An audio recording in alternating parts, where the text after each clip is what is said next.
Que viva Fiesta! It is a homecoming time where people from all different kinds of places, whether they're from Egypt or India or Phrygia or Pamphylia or Judea or Crete or Turkey or Rome, or all those people came together 2,000 years ago for something called Pentecost.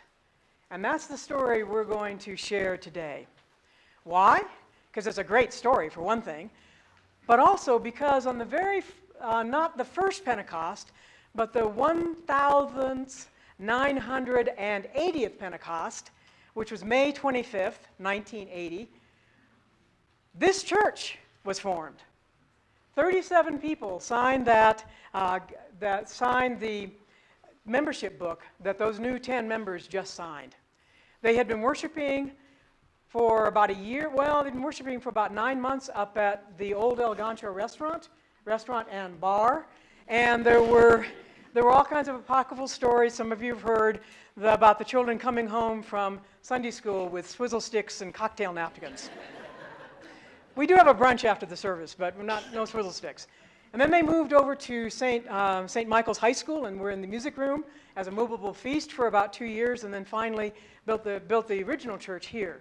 But on May 25th, 1980, United Church of Santa Fe really came into being. It was welcomed into the United Church of Christ.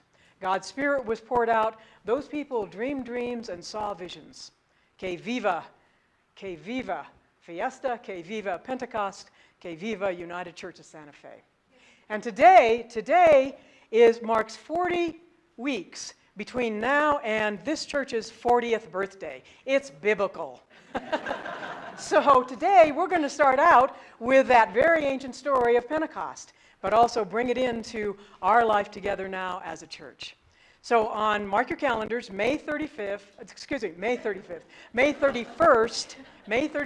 2020, United Church of Santa Fe will officially become adult. It'll be 40 years old. And we're going to have a big blowout of a weekend. But today, that journey starts. So members of the youth program at United, as also our ministry resident, Emily Sayal, are offering this Pentecost story.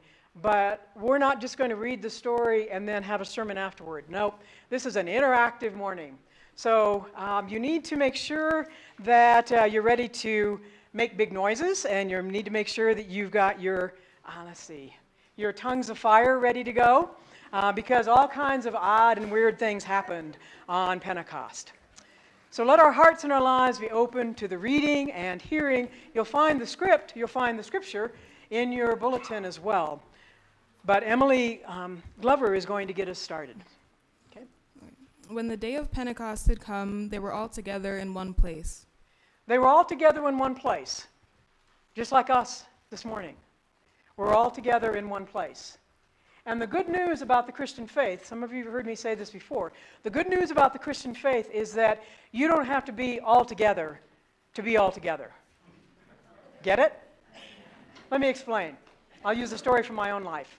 I was dating a young man in college many years ago when I was also a young woman. Dating a young man in college, he and I went to a restaurant together. And the bippy waitstaff person came up and go, "Oh, are you together?" To which my boyfriend at the time immediately answered, without missing a beat, "I am, she's not." Needless to say, we were not together very long after that. But the point is that you don't have to have it all together. You don't have to have it all together to be part of a community of faith. You don't have to have it all together to be all together. They didn't have to do that 2,000 years ago. We don't have to do it now. That's some of the good news of Pentecost. Emily? And suddenly from heaven there came a sound like a rush of a violent wind, and it filled the entire house where they were sitting. Now, if any group of people can make the sound of a mighty wind, I think you can. So let's try it. Whoosh. Oh, come on, it can be louder than that.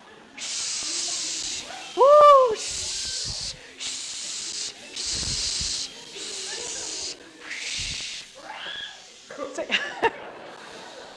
I rest my case. Now, I guarantee you that some of these children will remember 30 years from now sitting in a church and hearing all of you make weird noises. Take it away. Divided tongues as of fire appeared among them, and a tongue rested on each of them. You all have tongues of fire. That's right. See? These are your tongues of fire. Now you'll notice in Renaissance painting, there's no pictures of Pentecost. Those people like Michelangelo and Raphael, they liked to paint, pictures of the baby Jesus and of Mary, but they never had pictures of disciples with tongues of fire on their head. But we do. It's part of the story. It's part of the story.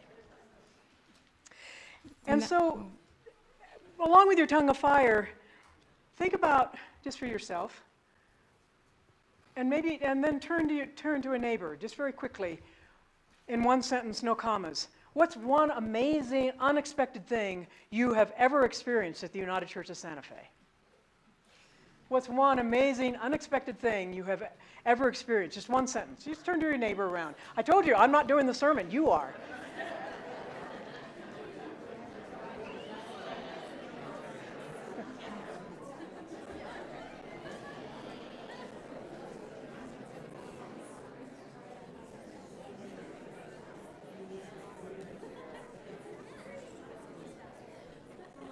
Your faces, I'm not sure I want to know. But that's what happens when you gather as a church community, is that sometimes things surprise you, like tongues of fire and other good things. Okay, Emily, take it away. Bring them back together. Now there were devout people from every nation under heaven living in Jerusalem. And at this sound the crowd gathered and was bewildered, because each one had heard them speaking in the native language of each.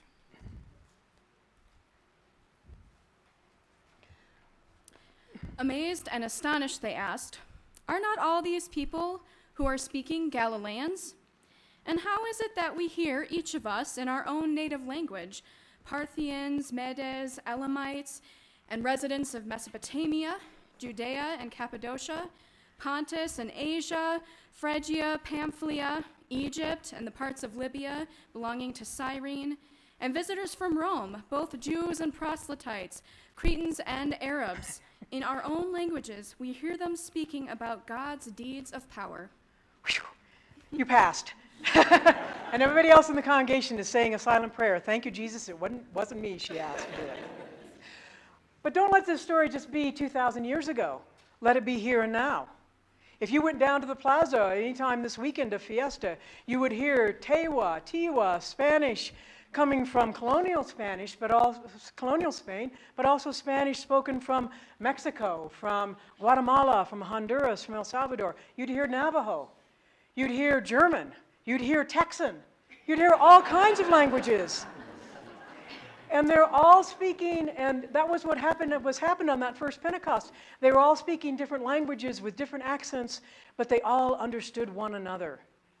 And they all were telling of God's great deeds of power. Great deeds of power. So think just for a moment.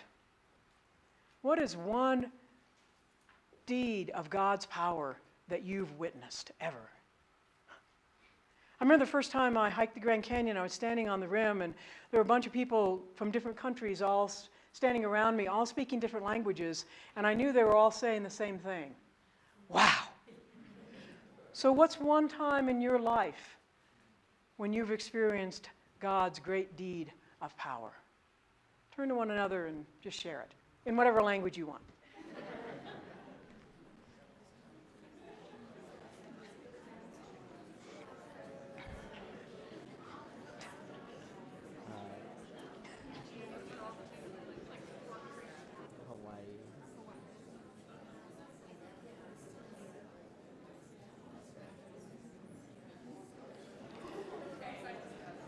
Okay, you can continue the conversation out in the community room. But listen to what happened. Listen to what happened when all of those people were speaking all those different languages, telling of God's deeds of power. How did some people respond? Take it away, Jose. All were amazed and perplexed, saying to one another, "What does this mean?" But the others sneered and said, "They are filled with new wine." Good job. We worked on that sneer. They were filled with new wine. They were filled. Have you ever had an experience in your life of being really filled with God's joy, God's beauty, God's life, God's love, and you want to share it with somebody and also say, "Thanks be to God." But you don't do it because you're afraid of being accused of being drunk at 9 o'clock in the morning. No. But you're afraid of being not cool, afraid of being naive, afraid of being scoffed at. Don't be afraid. Don't be afraid. Because that's what God asks us to do. How will people know about the goodness of God's love and beauty and joy unless we have the courage to say, thanks be to God for that beauty and that courage and that joy? The story continues. But Peter, standing with the 11, raised his voice and addressed them. People of Judea and all who live in Jerusalem, let this be known to you, and listen to what I say. Indeed, these are not drunk, as you suppose, for it is only 9 o'clock in the morning. No, this is what was spoken through the prophet Joel. In the last days it will be, God declares, that I will pour out my spirit upon all flesh, and your sons and your daughters shall prophesy, and your young ones shall see visions, and your old ones shall dream dreams. Even upon those enslaved, both men and women, in those days I will pour out my spirit, and they shall prophesy. On that very first Pentecost, God empowered through God's Spirit people to come together and to dream dreams and see visions. And 2,000 years later, we're still heirs to that vision, to those dreams, and to that spirit. 40 years ago, or almost 40 years ago, a handful of people came together and were open to God's Spirit to dream dreams and see visions.